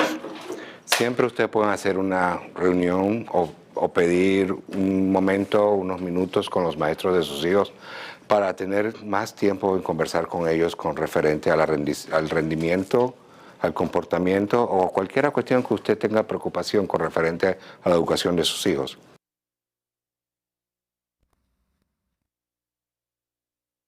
And so once again, as Ms. Wilson-Sadler shared, our area of improvement or area of growth, I could say, is for us to continue to have more sessions like this and working with our partners in communication so that we can access a wider circle for those who can't physically attend the session but could still access those resources. You said you were doing some that are pre-school conferences, like these type of things. Can I just make a recommendation that we send them out to as many of our faith-based organizations as possible, because even if they don't necessarily make it to our schools in the middle of the week, frequently they still get to. No, thank you for that suggestion. I have been working to develop those partnerships as well. So as I mentioned, areas of growth and continuous improvement, next steps, I think we've already discussed the Parent Academy and some ideas there to move into a Parent Academy to go, if you will, leveraging our technology. Also interested in working to develop a family engagement advisory team, and I have been working with our partners in MCPS-MD to develop that. So please look for additional information. Our goal is to get that started. Our target is by the beginning of the year 2020, not the school year, but of the beginning of 2020. Also, we are looking at. Excuse me. Yes, ma'am. What is that exactly going to? Can you talk a little bit about it? Give us an idea of what it is. Sure. Our thought, and working very closely with Dr. Smith and also with the MCPS-MD, is to have an advisory team that would provide us for multiple stakeholders, so different areas of our system, parents from different levels, community members as well, that could advise us on how can we better engage all of our parents. So we're really looking for a, particularly for our parents and families who are underrepresented, how can they have a voice, provide them with an opportunity, regardless again of the language, of their demographic, but provide them with an opportunity to be engaged, to serve as advocates, and to empower them with decisions that are made with regards to how to better engage them in communities. The only reason I ask is I'm somewhat concerned if you're using MCC-PTA as the umbrella, because so many of our schools don't have an active PTA, particularly our schools where our underrepresented students are. So I wanted you to be sure that you figure out some way that their voice is heard in this advisory team. I don't know what that looks like or how to do it, but I do know that a lot of them don't have a very active PTA, and therefore they wouldn't be represented, and they're not represented necessarily on the MCC PTA. If we can go to where they are, I feel like that's a very useful concept, because, like I said, otherwise it's, you kind of feel like you get the same people representing the same voices. So. And our goal, without getting into too much into the weeds of that, and the information will be posted, we'll have it available once again on our website, but our goal is to, we are working very closely again with MCC-PTA, but our goal is to have members beyond our MCC-PTA participate in this particular advisory team. In addition to that, I just wanted to share that we are moving, if you think of a continuum, and hopefully you've heard this theme as we've shared today, a continuum of having our parents involved at one level of the continuum, moving into having our parents engaged, moving forward to having our parents be engaged at a level of transformative parent engagement. We want to see the two-way communication that we mentioned, that the parents are embraced and a part of what's going on within the school, not simply, that they came to a meeting, but they learned from the meeting, they've been empowered from the meeting, they're now able to advocate because of that, and that there's a two-way communication, there's a hand-holding, if you will, not just a pat on the back, but we're in this and working together. So the next level of our work, transformative parent engagement, and I did, again, working with MCC-PTA again, but I thought this was a great reference. It talks about how can we move our family engagement to the level of transformative, and they're called the 4 principles of transformative family engagement, but also referred to, as I like to think of them, as the 4 I's. How can we be more inclusive? How can we be more individualized, more impactful, and more integrated? And as you heard from our team today, those are all areas that we are working to improve upon, particularly as we differentiate the supports that are provided for the many and varying needs that exist throughout our system and throughout our schools. So with that, I will turn it over to my colleague. I have a lot of questions that I'm holding. Please. Because I want to get to the presentation. Okay. I just had one quick question. I noticed this is from National PTA, I think, or That's Maryland correct. PTA. That is correct. You have mentioned several times working with MCC PTA. Do you have any ideas what they are doing specifically to reach out to schools that don't have an active PTA to try and engage parents and build on that? Thank you. Yes, I'm working very closely with Ms. Potts from the MCC PTA. I know that there are, she's been a wonderful partner, that they are conducting trainings of the specific details of that. I do not know. I'm happy to find out, but I know that is in the works. Mm-hmm. So good morning. Everett and I are partners in this work. We often say to and about each other, we are a team. And similarly out in our schools, PCCs and PPWs work as teams to support students and families.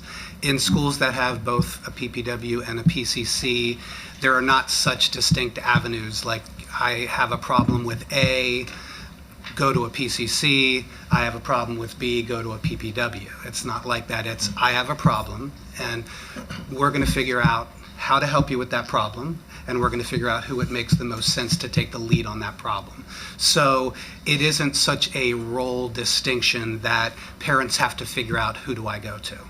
If I had to create a distinction, however, I would say, as you heard very articulately from Sylvia and Abba, PCCs tend to be more involved, on the front end with the engagement of families. They are literally and figuratively bringing parents into school and into their children's education.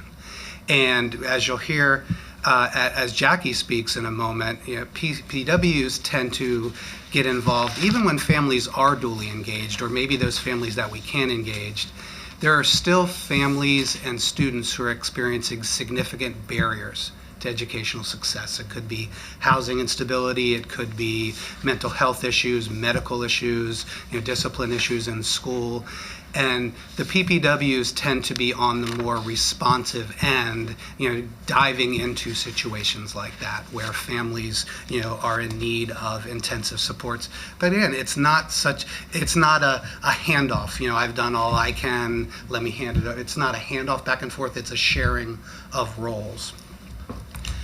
Pupil personnel workers are state certified. The state has a certification system for pupil personnel worker certification, and they come to this role from a variety of school-based roles. I have a large percentage of them that are former counselors or resource counselors. Some are former general educators or special educators. I have several former speech pathologists. I have 2 that we've brought in from the last 2 years from outside with social work backgrounds, working in the community agencies as social workers. So they have a variety of roles. If you asked a pupil personnel worker to describe what you do, I think they would probably start with Sylvia's answer, which is many, many things, and it depends on the community and the particular day. But I think if you ask them further to really boil it down, they would tell you they are advocates, they are consultants, they are liaisons, and they are referral sources. So they are advocates for students and families, particularly as they go through school system processes. You all know firsthand we have many, many processes, and not many of them are simple. They are complex, there are lots of steps, forms, things that parents need to know how to do. And there are also places where the rights and responsibilities of students and parents need to be clearly articulated and protected. So the PPWs play a strong role in just making sure parents understand, what their rights are in certain situations, what their responsibilities are in certain situations. Similarly, they provide consultative supports to both school-based staff, and parents around issues related to chronic absenteeism, the discipline process or suspensions, residency issues, homelessness issues, how to get external supports for your family or for your child. And then they get involved if there are difficult relationships between home and school, or no relationship between home and school. They can also get involved to try to mend those fences or to build a bridge between, family and school. And they also play a huge role, as you heard also from Abba and Sylvia, with knowing what the community resources are. Jackie is from East County, so she has a responsibility to know what are the East County resources. So when my families come to me with needs, what's available there, whereas my folks up in Montgomery Village or Germantown or Damascus need to similarly know. So they have an idea of what are the resources that are available, and they're ever changing as there are wait lists and agencies that no longer see clients and agencies that come out, and we need to vet to make sure that they're appropriate to serve our students. But they connect families and schools to those resources. Now, Jackie and her 52 colleagues are the ones that are out in the schools and in the neighborhoods every day, supporting students and families. So I'm going to give her an opportunity just to share information about some of the, few of the many different things that we tend to focus on as a pupil personnel worker. Good early afternoon. I wanted to thank you for giving me the opportunity to present to you today and to share what a pupil personnel worker does. And I would be happy to note that I have spent my last 17 years up and down the New Hampshire corridor as a teacher, as a resource counselor, and now as a pupil personnel worker in my 6th year. So I do have to begin by saying that our roles, the 53 of us as pupil personnel workers, are very ubiquitous. We wear many different hats. As Steve shared, we've come from other positions prior to this, and as he shared before, that we take that expertise into our work as PPWs. The first and what I would say primary emphasis that pupil personnel workers have been really focusing on is chronic absenteeism. Chronic absenteeism really has a lot to do with student engagement, student success with their academics and their education. So chronic absenteeism, we look at how can we help to combat that. There's a new law, ESSA, that came out that's really focusing on greater than 10% absence in schools is considered chronic absenteeism. So we work to collaborate with all school staff. We work to partner with parents to help to support regular school attendance. PPWs monitors attendance regularly for all of the schools that we serve. I particularly have 4 schools that I help to support, but our support, if I can explain to you, it's very broad. So at the school level, collaboration looks like we have a report that comes out every month out of our office. We are looking at the data at each student of our schools and who is having an issue with their attendance. We will then collaborate with school staff, teachers, and counselors to see how they have helped to support the student coming to school to get a better understanding of what is going on. So that might be the first thing that we do. And then we might, if the attendance has not improved, if we've been discussing that the student hasn't been coming to school, then the outreach might begin. The outreach into, calling parents, doing a home visit. I can share with you last week specifically, I had a parent come in who came to the front office, who was talking to the secretary and was very upset because her son is refusing to come to school. She cannot get him out of the house. So the secretary came and spoke to me. This is Key Middle School. The secretary came and spoke to me. She said that we have a parent here. So myself and the parent ended up meeting for about an hour to talk about why is the student not coming to school. She said he's just not going to come out of the house. He's refusing to come. So I informed her that I will come to the home that day and we can have, I can do a home visit and we can have a conference in the home. And so that's what I did. I brought the school counselor with me because that is his school counselor, and I wanted her to become a partner with him as well. So the 2 of us went, and then we met with the student, we met with the mother, and we talked about why is he not coming. At that meeting, at the home, really, I brought his grades, I brought his attendance. I showed him how his attendance is impacting his grades. We talked about, what it feels like to be successful when you come to school, that you're going to feel much better, because he was upset that his grades were falling. Since that day, he has been present at school every single day. And so I have to impress upon the importance of going out as pupil personnel workers. We are out in the field. We are doing home visits regularly, and that is so important to building the relationship, that number 1 factor in creating and maintaining partnerships with parents and students, the relationship building. So when I come out into the community and I'm doing home visits, I could describe to you that the student is like, oh my gosh, why is she here?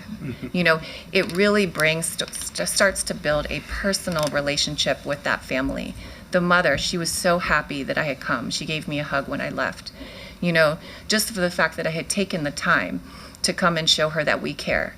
And so the home visit piece, which I'm going to speak a little bit more about as I talk about our role, is super important with regard to engaging families and engaging students and parents. Students need to feel that they are part of a community of learners. Most oftentimes when they are not attending school, they're very, very there are a number of factors why they're not coming. So pupil personnel workers, in our work to monitor student attendance, we are working with school staff to come up with tiered level approaches to support and intervene with regard to student absenteeism. So we look at root cause analysis. We're looking at root causes of why students are not coming to school. I was a part of a work group of PPWs in the Paint Branch Springbrook Blake cluster area last summer as a work group to develop an attendance protocol at each different level to help schools to follow a tier system, an approach to monitoring and intervening and supporting regular school attendance. So with respect to the root causes, why are they not coming? Sometimes we have school avoidance issues that are directly related to mental health. Sometimes we have issues, unfortunately, with gang involvement, especially at our middle and high schools. Sometimes we have issues where students are at home because they need to take care of their younger siblings. So there are a number of factors why students are not coming to school regularly, and with our involvement, we are helping to bridge that gap, engage them in coming. So again, I'm impressing upon the importance of our outreach into the community with home visits. This summer, I've also, in collaboration with administration and counselors at our school, have gone out into the community to do like a kind of a welcome back to school in the summertime. We brought backpacks. I had reached out to Khadijah Barkley, who heads the George B. Thomas Learning Academy, to bring the resources to, the apartment complexes. We also have held coffee and conversation to draw in parents because our school doesn't happen to have an active PTA. So we're trying to draw in parents in another way. So taking coffee and conversations monthly last year and speaking on different topics such as internet safety, I've been a part of. In trying to sort of bring that awareness and communicate. We have flyers with, that we will go out into the community, and I will give it to the managers at the apartment complexes. They hang them up in the mailroom. We do connected calls. There's other staff that are out in the bus lane when parents are dropping off, providing flyers there. So outreach, building relationships, and trying to engage families so that students can feel a part of a community of learners and want to come to school. So that is one way that we support as PPWs chronic absenteeism. I can really speak a lot to the reasons in the East County. I know that there are different reasons, and PPWs encounter different reasons in their work across different areas of the county. But I can attest to the root causes really coming back to the mental health issues, school avoidance, depression, anxiety, home-related issues, family issues that we really do share. So we do have opportunities even to collaborate with one another to discuss what best practices are you using, what interventions and supports have you been using with your students and families that work. So we have a lot of time once a month in our professional developments to talk about ways that we can help to support our families. I do also want to mention that in my work as a pupil personnel worker, we are really trying to, yes, be preventative, but help on the ground level, at the school level, to support regular school attendance before we have to go to the next level. Unfortunately, there are times where we do have to bring it to an attendance matters or a truancy review board, but we do help to support as much as possible at the school level, because what I find in my experience is families really want their children to be successful. And in the work of building relationships with these families, they start to go from a feeling like they don't feel comfortable coming into the school, that they don't know how to help their child with coming to school or being successful, to transitioning into, I can do this. Thank you so much for helping me. Thank you for giving me suggestions on how to get them to come to school. Thank you for caring about my child, because now my child feels a little bit more cared about and they want to come. So it really is about building relationships. many families don't feel comfortable coming into the school building. And as a pupil personnel worker, we are that force, that driving force that does try to build, in conjunction with PCCs, that tries to bridge that gap between home and school.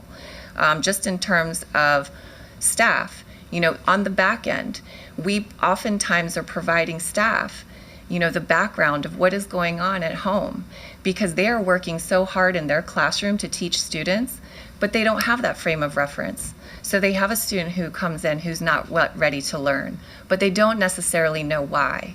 And so as pupil personnel workers, we are in the home, we are in the community, so we can create that vision for them so that they can understand, and we often offer suggestions. What is the best way to deal with the student who's going through this situation? And so that is super important, just in a circle, just bringing about sort of a full circle approach to helping that child succeed and helping them to improve their education. Which brings me to how we also support with students with social emotional well-being. Again, the nature or the reality of where we are today is that there are so many children that are dealing with issues that are mental health related, that are, there are social emotional issues that are stemming from home that we are often experiencing as we work with our families. So we are really working collaboratively with all of the staff at our schools to help to support that student and their needs. That could mean that we do make referrals to outside agencies that we also work closely with. So there might be referrals for, therapy, or referrals for wraparound, or referral for a group, or referral for grief, grief support. Sometimes we do have cases where, we might need to help a family with wraparound services or services through collaboration council, financial services, food. There's a wide range of different supports that we offer to help embrace a student's social emotional well-being. We have conducted classroom lessons on signs of suicide support. So students who, we have gone in last year to, give lessons around what are the signs of suicide. We also provide crisis support when schools are in crisis. We are part of the crisis team that goes out to support schools when there is a crisis. We also help to prevent and support around bullying and harassment. Many times we are, including myself, very front-facing. I had a student who wasn't coming to school. Bless his heart, he was calling himself to say that he wasn't going to be in school today. So again, the attendance secretary put me on the phone. I've been working with this family for a number of years. Luckily, my schools and really all of the PPWs, our elementary and our secondary schools are linked, which is wonderful because we have families that we just know and we follow through the years. So this particular family I've been working with now for about 3 years. So I feel comfortable. I'm on the phone. Eric, you have 20 minutes to get to school. Please come to my office when you get here. And so again, I'm drawing in the school counselor because that is his school counselor. He was having a tough time because his dad was in the hospital with brain surgery. And so he was having a hard time. And so we were there to offer front-facing support, and myself in conjunction with his school counselor. And, we came up with a strategy. We came up with a plan. And so he was able to stay in school for that day. He didn't stay home. So that just sort of gives an example of how we do support students with their social emotional well-being. Okay. So I just wanted to also touch upon the other ways we do support students and families. I mean, it is, again, it's very, very vast and ubiquitous. But I do include these because these are, I did happen to have separate slides for each topic area or each area, but they do really involve family engagement in different ways, because if you take in terms of behavior and discipline, if you have a student who has been recommended for expulsion or suspension, we are there at the table providing them outside supports, because at those meetings it is coming out, again, mental health issues, family issues where they have not received, they have not gone out and received support. So we are there providing what outside supports and referrals we can do to help support you. And what is the plan when you come back to school so you can be successful? That may look like while you're on suspension, I'm coming out to the home and I'm doing a home visit to talk about how are you doing while you've been home? What have you been thinking about during your suspension? What are you going to do differently when you come back? And again, the home visit, the going out into the community is so, so important and impactful. Homeless students, we are constantly working with families to support them with housing instability, which is really, really frequent in our area, unfortunately, and which directly relates to student absenteeism and emotional well-being. So that could look like helping them with food, but more importantly, helping them to get quickly enrolled. So many times they're evicted, they're displaced from their house. Sometimes they're in their truck. They have no address to give me. Many times they're in a hotel. So we do work to get them the transportation so that they can come to school on a regular basis. We also will collect work. We'll request work from the teachers so that while they are awaiting transportation, which unfortunately takes a few days, that they have something to do. We go out to the hotels, we go out to wherever they are to help to give them what they need and support them as best as we can. Sometimes there are students that are coming with a little bit of a specialized situation, like unaccompanied homeless youth, that we have to help get them enrolled in that manner. So that would be something important to include as we are trying to engage families. We also support with enrollment and residency. Again, many of these families, especially recently, are coming from international countries. Sometimes they're coming and they're undocumented. I can tell you that there are a couple of homes within my neighborhood that are used as safe homes for undocumented immigrants. They come and they rent rooms. So when I'm coming to verify residency, because these families who are coming, they don't have documents, they have nothing. Sometimes they don't even have the birth certificate for their children. So we have to then provide them with the parent affidavit. So they're just coming with themselves and their children. They need to get enrolled, their children need to get educated, and they have nothing. So we do help to facilitate that enrollment. We can go out as people personnel workers to verify their residency. I've had situations where I've gone out to the home and I find that there are other children there that should be in school and haven't been enrolled. So I help them then to help facilitate that enrollment so these children can get into school. And oftentimes the parents don't know what to do. They didn't know, how to go about getting their child enrolled. And so sometimes we do find that when we are going out. Giving access to community resources.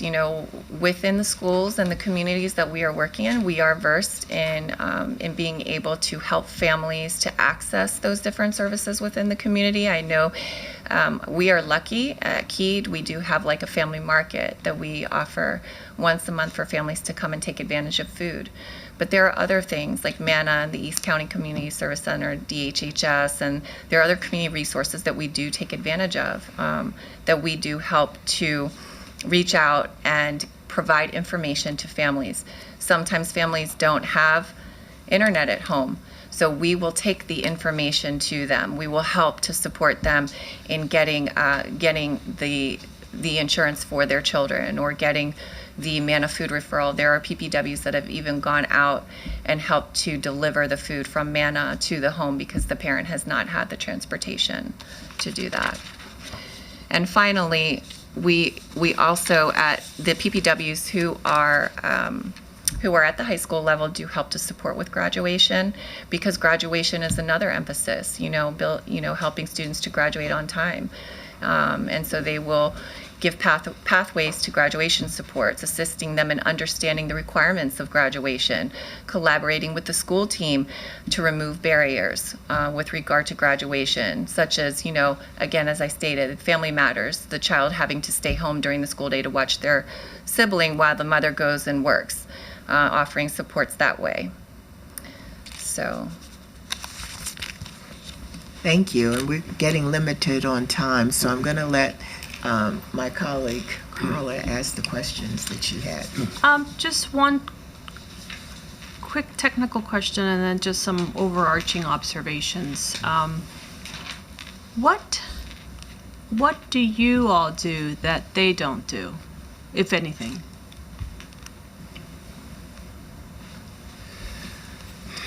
Or is it?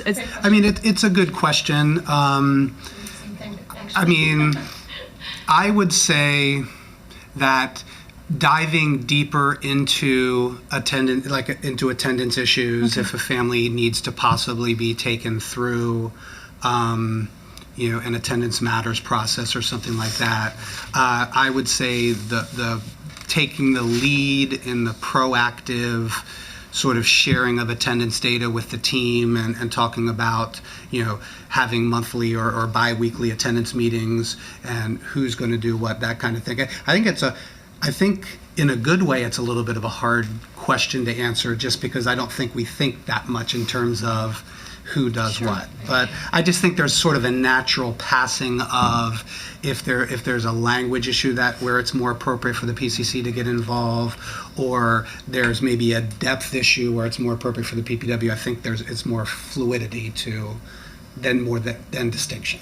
And can I add to, I love working with my PPWs because we truly work with each other. And in all three of my schools, it's like, okay, what families are we talking about, how we can collaborate together. But then I really use them as a resource for those attendants, for when it does get a lot more intense. And so we do need to go through like attendance processes or to looking into special placements of other programs and things like that. So they're absolutely a resource, but like in different ways, we're resources for each other. And ESOL counselors also do this type of work?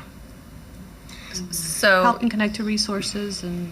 So an ESOL counselor, there are not ESOL counselors at every school, but the school can make a referral for ESOL counseling, and I believe certain schools do have ESOL counselors assigned to them. There are school-based ESOL counselors and there's ESOL transition counselors. And again, their work probably overlaps to the work of the PCC and the PPW more than it's distinctive. They provide counseling, school counselor type supports, to specific students and families, who are in the ESOL program. I would also like to add, just to answer your question as well, to add on that pupil personnel workers, we do have to also follow county policy and state law. So we are knowledgeable about those things as we are working with staff, and we're working with our families to help advocate. A lot of times families don't know what the law is and they don't know the county policy. So, we offer that information to them as well as schools, as well as, what are the timelines around the IEP and the 504 process. Many families don't know that. So in our work, we do help to provide that information and that support with school staff as well as families. This is very important. Devin wanted to say something. I just wanted to add how we work with the ESOL transitional counselors is if there is a language-based support needed for a student, and while they're talking to the student based on a school request, then they will reach out to us and say, hey, I talked to a student, it looks like the parent could use your support. So that's another source of referral for us. Being that we have 208 schools, and there is the ESOL transitional counselors, they have schools, but they also, just like the system-wide PCCs, they get system-wide referrals based on the because they too are also multilingual. And so that helps us bridge the gap in terms of if we did not know that they need resources, they will let us know. So it could mean as basic as not having a bed to sleep on, causing the student not to sleep through the night. That's causing the attendance and or the ability to be receiving instruction And like do they the should. PPWs also have language capacity? Yes, there are 10 PPWs who are bilingual, all in Spanish. So not all, not to the extent that the PCCs do. So I know the need is great, so I'm not concerned about your tripping over each other. I just, my observation is more about, I hope that there's communication and cross-training, and as you look at all your schools, you got enough of these and enough of these and enough of these, and people are working together to help our families. I did want to say that, I just think this work is so important, and I'm so grateful for what you do every single day.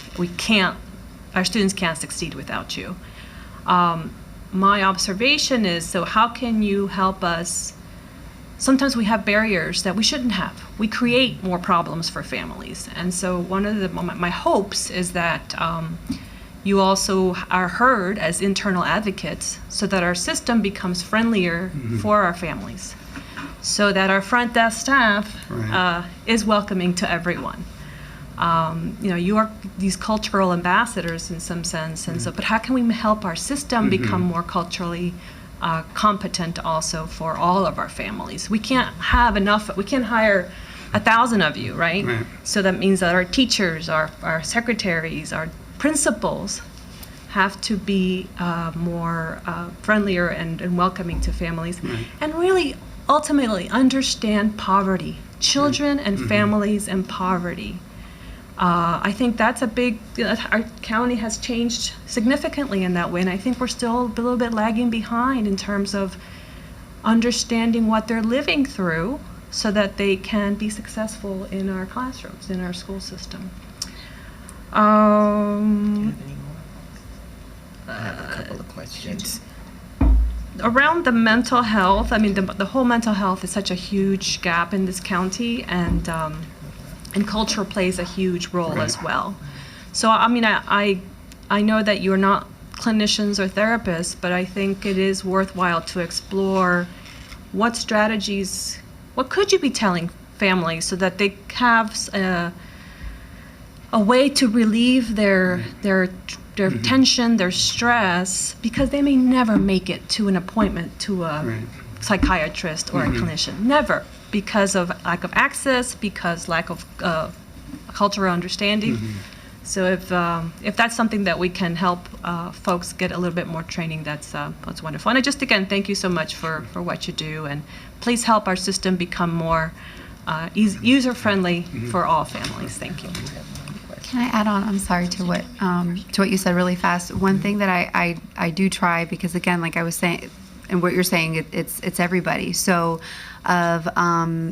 even when we're doing small things like, with a parent portal or how to access this information on the YouTube, a lot of times what I tell my schools is if you're not talking about it as a schoolhouse, whether with your staff or with the families, then it's not going to kind of come down. So I was having a discussion with some of my colleagues, like even the communications updates that are wonderful that go out. We try to so this was shared, and this might be something important that we should kind of go on and talk more about within the school community, so there's more of an awareness. So I think just even that too, as everybody, if we can just kind of have everybody share those same thoughts, so that it could trickle down to everybody else. We're nearing the end of our time, and we have just a couple of more questions. I want to be sure, can everybody stay a couple of minutes? Yes. If you can, that would be great. Thank you. Thank you. Rebecca. So a couple quick things. Number one, I too want to thank you all for all of the work that you all do. I know it's a lot, so we are grateful for it, because it's very desperately needed.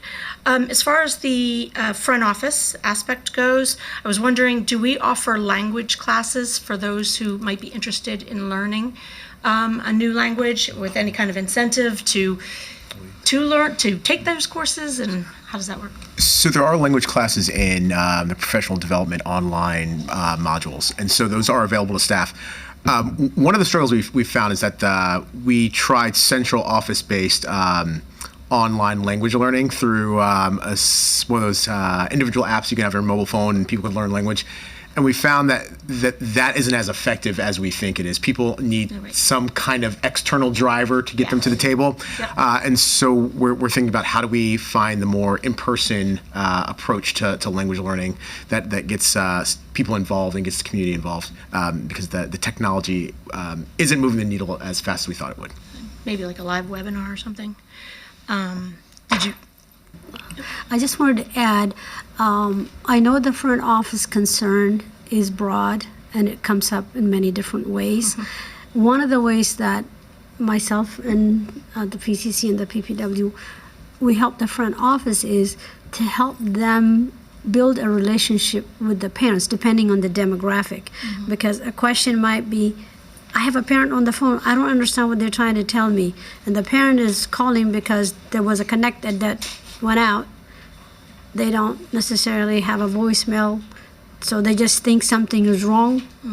And so there's this disconnect with the connection that is attempted. So we oftentimes try to help them by saying, okay, this parent is trying to say this, or this is collectively what they're thinking. So along the lines of next time we do this, maybe we can add a little bit more, something to help them. It's just a message, it's not an emergency, or anything that helps. Above and beyond that is truly that they are overwhelmed. And so if I stand by the front office for 5 minutes, I just walk away saying, if you think we're overwhelmed, they're overwhelmed. Yes, they are. So we try to help them feel like if there is someone standing, personally I tell them, if someone is standing in front of you, you don't know what they're saying or what they're asking you to do, just call me. We give them our cell phones, so sometimes we do a 3-way. And also to just let them know, you're really doing the best that you can. Nobody's going to be culturally proficient about all these different cultures in one building. But by them feeling like, okay, wait, I'll call the PCC, or let me take your number and he or she will call you, that takes away the heat, because they're feeling like they can only do so much and a lot's coming at them, and they're there sitting in that same spot. They can't get away from it. So it's us helping them feel like it's okay. If I can't, I'll help you. If I don't speak the language, I'll find somebody else. So it's not language line, it's the person that helps them. So we're doing as much as we can, and it's true, it would help if they too had a PDO or something in general to help them how to really take away the pressure. Because I think that's an important thing, though, that we do, and whatever we need to do to do just that, I think, would be worth it. I know we have to go, so I'm just going to throw in a shout for alternative programs when you're talking about truancy issues. You know, especially with kids that do need to stay home during the day while their parents work, that potentially they could take classes, you know, in the evening or whatever. We have 3 alternative centers now. I know everybody thinks of them as generally as a disciplinary school, but it's not. It's, you know, really an alternative way of learning, which a lot of our students need for a multitude of different reasons. So I just wanted to throw that out there. I've got a lot of questions about truancy, but I'm going to let it go for now. Okay. We'll come back for that. Okay, just one thing for me. You mentioned coffee and conversations. Can I get a list of where you held those, and if you have any upcoming? Yeah, we would love to. I think that would be very interesting. And like Rebecca, I have a few on the truancy review board, but we're going to let that go for now.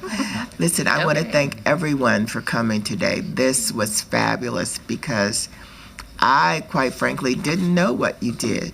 This was amazing. Both sides are amazing.